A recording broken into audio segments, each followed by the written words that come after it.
নমস্কার বন্ধুরা, জানা হোমিওপ্যাথি চ্যানেলে আপনাদের স্বাগত জানাই।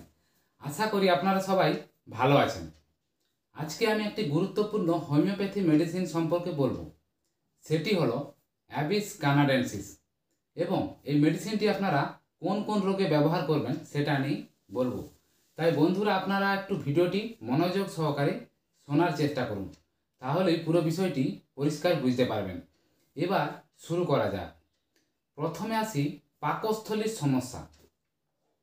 এর কীরকম লক্ষণ থাকবে না, কুকুরের মতো আপনার ক্ষুধা হবে, আপনার প্রচণ্ড ক্ষুধা হবে, পেটের উপরের দিকে একটা খালি বোধ মনে হবে, আপনার মাংস, আচার, শালগম, খসখসে জাতীয় খাবার খাওয়ার প্রবল ইচ্ছা হবে, হজম করার শক্তি অপেক্ষা আপনার বেশি খাবার ইচ্ছা হবে, জ্বালা ও পেট এবং পাকস্থলী ফুলে ওঠে, পাকস্থলী জ্বালা করে, তার সঙ্গে কী হবে না, আপনার বুক ধড়ফড় করবে, পেটের ফাঁপা ভাব থাকবে, হৃৎপিণ্ডের কাজে আপনার ব্যাঘাত ঘটবে এবং আপনার কোষ্ঠকাঠিন্যের সমস্যা হবে, তার সঙ্গে মলদ্বারে একটা জ্বালা অনুভূতি হবে।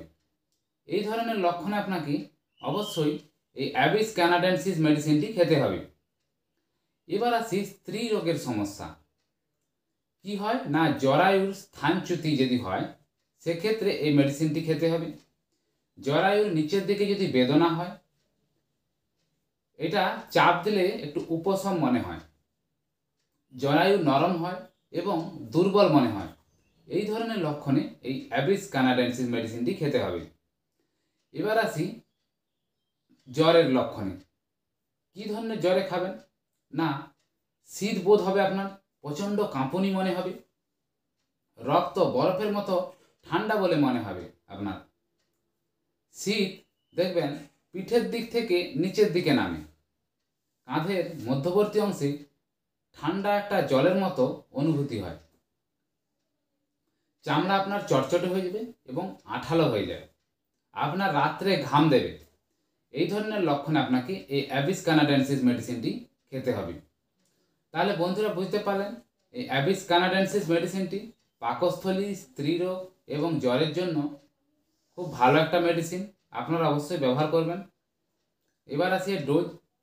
এই অ্যাবিস কানাডেন্সিস আপনারা 30 ডোজে সারাদিনে 2 ফোঁটা করে 2 বার খাবেন। দেখবেন আপনার এই যে সমস্ত রোগের কথা বললাম আপনার সুস্থ হয়ে যাবেন দেখবেন। তাহলে বন্ধুরা, যদি আপনাদের ভিডিওটি ভালো লেগে থাকে প্লিজ লাইক করে দেবেন, বন্ধুদের মধ্যে শেয়ার করে দেবেন, এবং ভিডিওটি যদি ভালো লেগে থাকে প্লিজ সাবস্ক্রাইব করে দেবেন। আর কমেন্টে যদি আপনাদের কিছু জানার থাকে অবশ্যই আমাকে কমেন্ট করবেন, আমি আপনাদের যথাসাধ্য উত্তর দেওয়ার চেষ্টা করব। ধন্যবাদ বন্ধুরা।